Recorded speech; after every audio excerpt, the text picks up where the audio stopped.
the silence between thoughts, this is the only place you have ever truly been. Before the noise of longing, before the world began to assemble itself around the echo of your hunger, there was only the stillness of nothingness.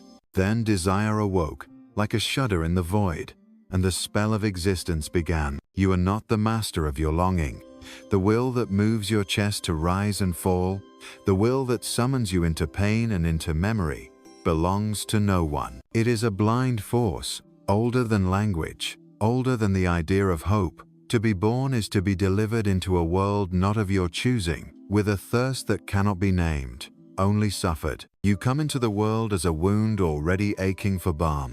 From your first breath, you are a prisoner of the will. Your cry is the music of the universal yearning. Feed me, hold me, comfort me, let me not dissolve into nothing. Each moment that follows is a variation on this single, inarticulate theme. The lullaby of infancy gives way to the ache of loneliness, to the sharp corners of rejection, to the cold glass of futility. You chase warmth, meaning, belonging, but nothing you hold stays. Each new object of desire decays in your grasp, leaving you emptier than before. You witness the endless theater of human striving. The faces that move around you, each animated by the same relentless pull, lost in the delusion that what they seek will finally end the hunger. You see ambition clothed as necessity, pleasure masquerading as fulfillment, power as the shadow cast by fear. Underneath every mask is the same trembling animal, convinced that what it needs is just beyond the horizon. In the bright haze of morning, cities awaken with the sound of aspiration. The streets are rivers of longing, carrying the anonymous hopes of millions. Every advertisement, every whisper of progress, every glowing promise of the future, these are the hymns of an age that cannot bear to sit with its own emptiness. The world becomes a cathedral to wanting, and the worship never ends. But beneath the clamor, a different song persists, a low, mournful chant of disappointment and loss. The marriage dissolves, the promotion fails to satisfy, the holiday ends, and the photographs are already yellowing. The mind circles back on itself, asking, was this all? The answer is a silence that deepens, not with wisdom, but with the recognition that nothing lasts and nothing saves. Modernity whispers that suffering is a glitch to be solved, an aberration to be medicated or transcended. But suffering is the law of the world, the pulse that runs through all that lives. It is not a punishment, but the very grammar of existence. The will does not rest. It moves from object to object, goal to goal, always just out of reach of contentment. You witness yourself in this cycle, condemned to chase what can never be caught. Even love, that most exalted of human experiences, is infected by the longing it tries to soothe. To love is to reach, to hope, to fear, to lose. Every embrace contains the seed of separation, every intimacy the premonition of loneliness. The beloved cannot rescue you from yourself. At best, you find in their arms a brief forgetting, a blessed amnesia before the hunger returns. The body itself becomes a stage for the drama of wanting. Hunger and satiety, pleasure and pain, youth and its withering. Each sensation is a message from the will, each nerve ending a line in the script of perpetual lack. No diet, no discipline, no regimen of health can halt the slow advance of entropy. The flesh betrays you, not out of malice, but because it must. What grows will rot, what delights will fade, what is born will suffer, sicken, and die. You look to the mind for rescue, but thought is only a subtler form of hunger. You crave understanding, certainty, meaning a story that makes sense of the ache. Philosophy becomes a kind of narcotic, an attempt to name the void and make it seem less vast. Yet every answer is provisional, every insight partial, every system flawed. The will slips through the net of intellect, returning you to the rootlessness that reason cannot touch. You chase pleasure, but pleasure is a flame that devours its own fuel. The more you seek, the less you find. The moment of satisfaction is already dissolving into the next need, the next restlessness. Addictions are merely honest reflections of the universal pattern. To be alive is to need, and to need is to suffer. There is no freedom in this cycle, only the illusion of agency, the shadow play of hope against the walls of necessity. You worship progress, but progress is a mirage in the desert of longing. Each improvement opens a new avenue for discontent. The more the world bends to your will, the more acute your hunger becomes. Technologies emerge to numb the ache, to distract, to entertain, to simulate connection and meaning, but the emptiness persists, growing more articulate with every failed attempt at transcendence. You measure your worth by comparison, stacking your life against the phantoms of others. Social media is the marketplace of envy, the theater of curated suffering and counterfeit joy. You watch, you scroll, you ache. What you see is not reality, but the mirror of your own longing, refracted and multiplied until you can no longer distinguish between your desires and those fed to you by strangers. The world becomes a hall of mirrors, and you lose yourself in the labyrinth. You try to outrun pain, but pain is your most faithful companion. It walks beside you through every season, every triumph and defeat. It reminds you that nothing you grasp can save you from the slow dissolution that awaits all things. Illness, aging, loss. These are not interruptions in the story, but the story itself. The plot is written in advance, and its ending is carved into the bone. You try to find solace in belonging, in community, in the approval of others, but every group is a temporary asylum, every embrace conditional, every identity a fragile construction. Loneliness returns like a tide, washing away the sandcastles you build against it. The more you cling, the more acute the sense of exile becomes. To be human is to be fundamentally alone, even in the warmest company. You seek significance, a mark upon the world that will outlast your own dissolution. But fame is a hollow currency, and legacy is dust. The names of emperors are forgotten. The monuments crumble. Even the memory of suffering itself fades into oblivion. The universe does not keep score. The stars shine indifferently, unmoved by your dramas, your hopes, your prayers. Time is a river that erases all traces, leaving nothing but the current of wanting that flows through every life. In the quiet hours, you recognize the truth. The will is not your friend. It is a taskmaster that drives you onward without pity, promising rest just over the next hill, the next success, the next embrace. But the promise is always broken. Contentment is a brief clearing in the forest, soon swallowed by the trees. Peace is a rumor, a tale told by those who have not yet looked too closely. You are taught to fight, to overcome, to conquer yourself and the world, but what you resist persists. The war within is endless, a struggle between opposing desires, each one convinced of its own necessity. You punish yourself for your failures, for your weakness, for your inability to become what you believe you must be. But this self-punishment is only another expression of the will, one more attempt to escape the inescapable. You look to spirituality for release, for an exit from the cycle of suffering. But even the quest for enlightenment is contaminated by longing, the desire to end desire, the hope of permanent relief. The ancient sages speak of detachment, of the quieting of the will, but their words are often misunderstood, twisted into another form of striving. To want, to not want, is still to want. The sages sit in silence, gazing into the void, not in search of answers, but in recognition of the futility of questions. The wise do not escape suffering. They cease to be surprised by it. They see the world for what it is, a ceaseless flow of appearance and disappearance, of birth and decay, of longing and loss. They do not seek consolation, they surrender to clarity. Every tradition tries to soften the blow. Stories of meaning, rituals of comfort, promises of reunion and redemption. But beneath these soothing words, The truth persists like a splinter in the soul. Nothing you gain will make you whole. Nothing you lose will make you empty.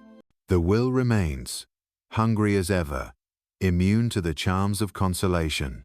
You dream of another world, a place where the ache is gone, where every longing is answered, every pain soothed, every fear dissolved.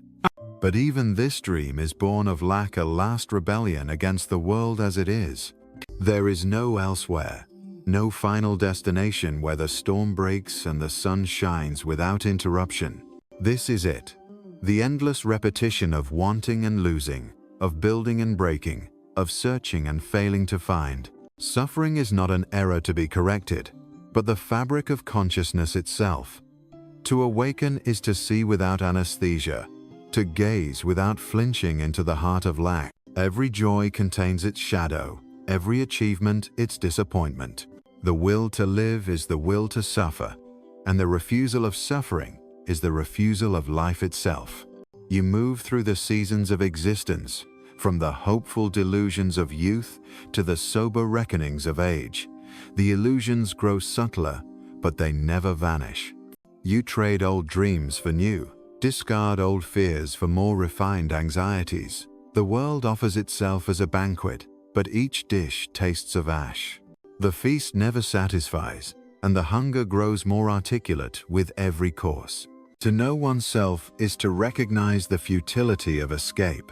You are not a mistake, not a project to be completed, not a soul in need of repair. You are a brief flare of awareness in the long night, a ripple in the ocean of wanting, destined to fade. The pain you feel is not a sign of failure, but a mark of your participation in the universal drama. There are moments of clarity, moments when the veil lifts and you see the machinery behind the spectacle. In these moments, you do not transcend suffering, you inhabit it, and in inhabiting it, you are no longer deceived. The lie of happiness is exposed, and what remains is the stillness that comes when all hope is relinquished. Not despair, not resignation, but a kind of unadorned peace. You remember the faces of those you have loved, the wounds you have inflicted and endured, the hopes you once harbored. Each memory is a proof of longing, each regret a tribute to the power of the will. Even your remorse is a form of wanting, a desire to rewrite the past, to escape the verdict of time. But time is deaf to prayer, and the past is a country forever lost. You see the suffering of others, and want to help, to soothe, to heal, but you know the limits of your power.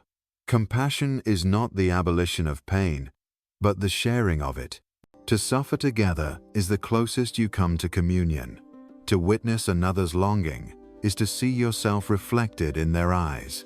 There is no rescue, only recognition. You watch as civilizations rise and fall, each convinced of its own importance, each doomed to vanish like a sandcastle before the tide. The monuments to progress, the triumphs of art and science, the fervor of revolution, all dissolve in the slow acid of time. The wheel turns, and all that was once new becomes old. All that was cherished becomes forgotten. What endures is the will, insatiable and blind, pressing ever forward. The philosopher sits in the ruins, sifting through the debris of abandoned truths. He finds no final answer, no secret that redeems the agony of living. He learns only to see more clearly, to desire less fiercely, to surrender with dignity to the gravity of existence. His consolation is not in hope, but in the lucidity that hope cannot survive. You drift through the world as a ghost among shadows, half seen, half remembered. The beauty you encounter is tinged with sadness. The music of life played in a minor key. You feel the ache of absence in every presence, the echo of loss in every embrace. You understand, at last, that what you seek is not to be found in the world, for the world itself is made of seeking. You return, again and again, to the question that haunts every heart. Why this pain? Why this longing? Why this endless repetition? There is no answer that satisfies. Only the awareness that questions themselves are born of the will. To let go of the need for answers is to step into the mystery, not with hope, but with sobriety. You learn to dwell in the stillness between desires, to rest in the quiet after the storm of wanting has passed. Here, in this pause, you find not comfort, but clarity. The world reveals itself as it is, impermanent, unsatisfying, empty of lasting substance. You do not flee from this truth. You bow before it, not in defeat, but in acknowledgement. To see clearly is to suffer without illusion, to endure without anesthesia, to exist without hope of escape. The will persists, the longing remains, but you are no longer deceived by the promise of relief. The sorrow you carry is the price of lucidity. The peace you find is the absence of false consolation. You were born wanting, and it will never end. The candle burns down to its last inch, and the darkness is not an enemy, but a return. There is no final redemption, no last word, no resting place. Only the quiet acceptance that suffering is not a flaw, but the shape of consciousness itself. In the end, you vanish into the stillness from which you came. The will releases its grip, and desire falls silent. Nothing remains but the empty hush, the pause before the next wanting begins, somewhere in another silent mind. And even this truth dissolves. To suffer is to awaken from the soft anesthesia of hope, to feel beneath the skin the slow, relentless ache of being. The world is not shaped by joy, but by deprivation, by the restless movement from lack to lack, never arriving, never finished. The animal knows this. The plants strain toward the dim sun not out of wisdom, but out of a need that blinds them to their own futility. The stone endures, untouched by longing, and in its dumbness possesses a peace that the living may only envy. Every comfort you seek is borrowed, destined to be reclaimed by time.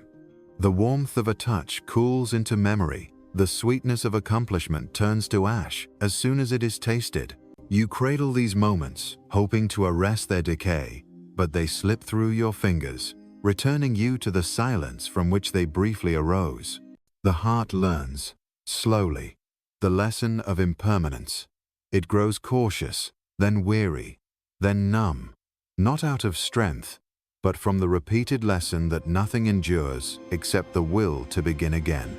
Illusion is the veil by which the will disguises its own cruelty. The dream of fulfillment glimmers always just beyond the next horizon, drawing you forward with promises it cannot keep. You chase shadows in the marketplace of modernity, collecting new forms of emptiness, entertainment, possessions, status, distraction. Each promises relief. Each delivers the same unquiet yearning, the same hunger polished with novelty. The world celebrates the chase and punishes the stillness. To pause is to risk seeing too clearly, and clarity is the most unmarketable of goods. In every relationship, the will weaves its net of longing. You seek solace in another's eyes, hoping to find a shelter from your own hunger, but what you discover is only another labyrinth of need. You suffer for love, then suffer for its loss.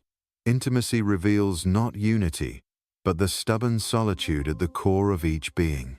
Even the gentlest affection is tinged with the fear of its withdrawal, the premonition of absence already present in each embrace. The closer you move to the heart of another, the more you recognize your own unbridgeable distance. The mind, restlessly turning over its burdens, invents fables to soften the contours of suffering. It names its sorrows, categorizes its wounds, adorns its failures with meaning. Philosophy becomes a mirror that reflects the same old ache, dressed in new language. Religion offers the hope of release, of redemption, of an end to longing. But behind each promise the will lingers, undiminished, finding new forms in which to repeat itself. To pray is still to want. To hope is to affirm the tyranny of the will. Detachment does not arrive as a heroic act, but as a quiet erosion. The taste for striving weakens, the brightness of desire fades. You do not renounce the world, you simply grow less entangled by its noise. Disappointment no longer wounds us deeply, for you have ceased to expect relief. The world loses its power to deceive, not because it has changed, but because you have come to know its pattern too well. Suffering remains, but it no longer startles. It becomes the familiar backdrop against which all moments unfold. The spectacle of modern life is a pageant of denial. The city pulses with lights, with noise, with the hum of ceaseless ambition. Beneath the surface, each soul labors under the burden of wanting, each face marked by the same secret desperation, though all pretend otherwise. The rituals of consumption, the endless procession of novelty, serve only to postpone the confrontation with emptiness. To be still is to risk the vertigo of meaninglessness, and so you hurry on, each day a fresh flight from the silent abyss.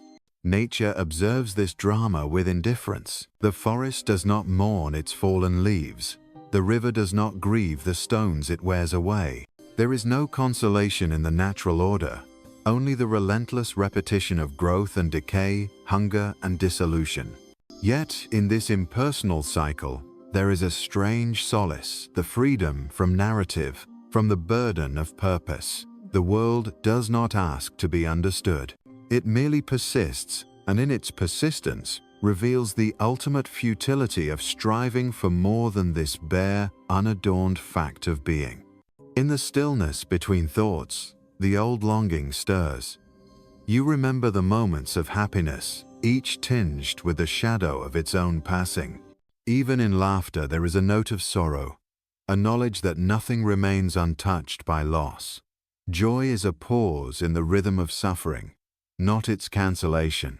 To wish for more is to turn away from the truth. To accept is to rest, if only briefly, in the calm of resignation. The face in the mirror ages imperceptibly, the eyes cloud with fatigue, the hands lose their steadiness. Each change is a small rehearsal for disappearance. You become less interested in the promise of tomorrow, more attentive to the quiet reality of now. The body withers according to the same law that governs all things: birth, growth, decline, and the silent return to nothing. There is no heroism in this, only the quiet dignity of endurance. You listen to the night and hear the world breathing, unconcerned with your sorrows. The stars remain unmoved by your prayers. The wind carries no message of hope. In this silence, the last illusion fades, the idea that your suffering is unique, that your longing is an error to be corrected.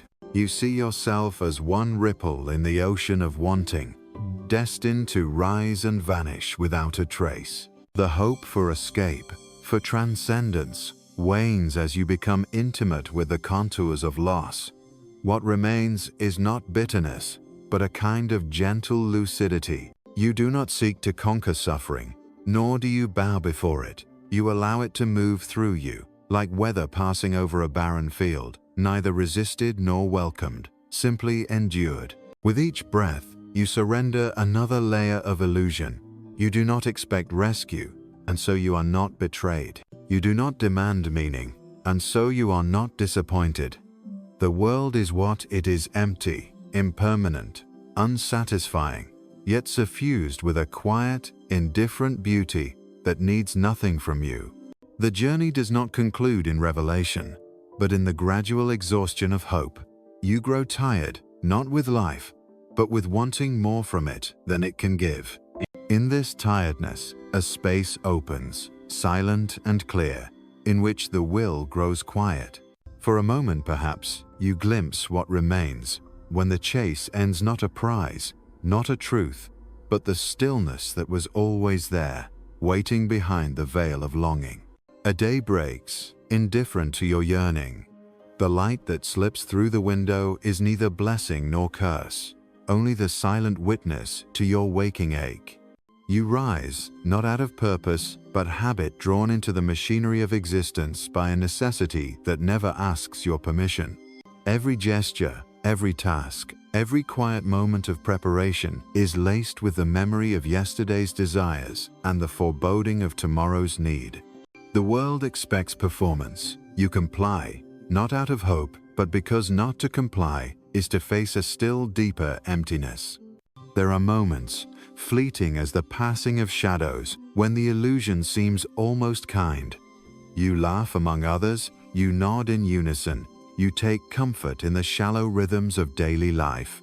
Yet beneath the surface, the old undercurrent persists.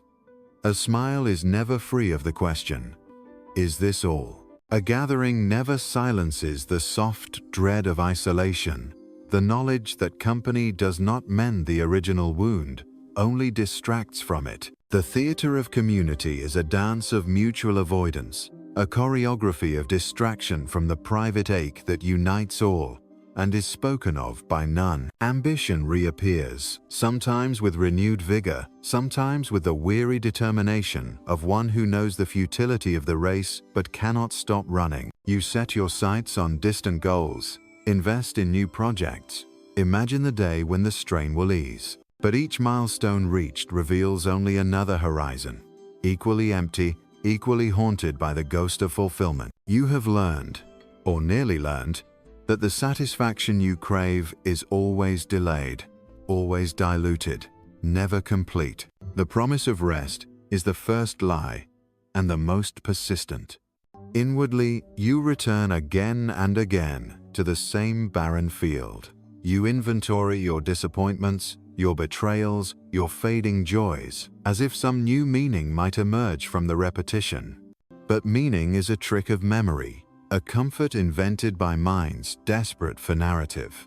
Life unfolds not as a story, but as an endless repetition of moments without direction or promise. The attempt to find coherence is only another facet of longing, one more veil drawn over the bare indifference of things. Even the beauty you encounter, the drifting music, the play of light on water, the brief gentleness in another's eyes, cannot rescue you from the gnawing sense of loss. Beauty is always tinged with grief, for it is always leaving, always dissolving back into the shapeless monotony from which it arose. To love the world is to grieve it in advance. Every attachment is a prophecy of loss, and every delight carries within it the certainty of its own disappearance. You witness the struggles of others, their restless attempts to evade the same truth that haunts you. Some run headlong into pleasure, seeking to numb the ache with excess. Others hide behind discipline, hoping to outrun despair through order and denial. None succeed for long. The old rhythms return: desire, disappointment, repetition. You see in their faces the same shadow that crosses your own, the universal mask of suffering that all must wear, even as they pretend otherwise. In solitude, you begin to recognize the outlines of a deeper acceptance. This is not resignation, not a defeat embraced out of weakness, but a kind of gentle acquiescence to the terms of existence. The will no longer rages, but murmurs, content to drift on the surface of things. You no longer ask the world to explain itself. You no longer beg for relief. Suffering remains, but its sting is softened by understanding. You become less entangled by your own cravings, less compelled by the drama of your own life. The past is no longer a weight, but a fading echo. Regret loses its edge. The longing to correct what cannot be changed ebbs away, replaced by a mute acknowledgement of loss. The future shrinks to a dim outline, robbed of its power to terrify or seduce. What is left is the narrow present, bare, undecorated, and strangely peaceful. There is freedom here, though it is not the freedom you once imagined. It is not the triumph over suffering, but the quiet coexistence with it. You listen, now, to the silence that underlies all noise. You hear the distant sound of your own heart, patient, unhurried, indifferent to your schemes.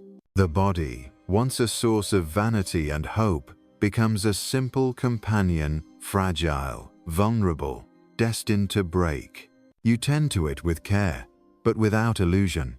Its joys are temporary, its pains inevitable, its end certain. At times, the old longing returns, sharp as ever.